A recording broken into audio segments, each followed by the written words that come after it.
per me è una grande, per non esagerare, troppo dai, è 1 anno e mezzo che ci stiamo dietro, basta, basta.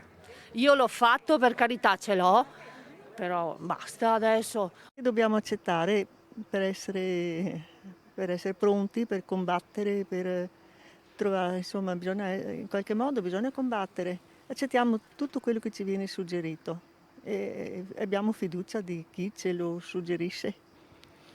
Quindi lei è già pronta, l'ha scaricato, Non come... ancora, ma lo farò, insomma, a breve. Veniamo da Francia, comunque l'abbiamo già. Tutto a Ecco, posto tutto a noi. posto. Noi è tutto a posto. Normale. Come on dit, sul portable, come on dit il portable? L'avete scaricato sul telefono? Sì, sì. Ve l'hanno chiesto quando siete arrivate? Nessuno. Neanche all'aeroporto? Alla frontiera nessuno. Io l'ho già in tasca, nessun problema, anzi mi fa piacere di averlo. Io sono pienamente d'accordo. Ce l'ha? Certo. Io sono d'accordo, ho già fatto e quindi è una buona soluzione. Noi abbiamo il Green Pass, quindi pensiamo bene, pensiamo positivo che vada bene.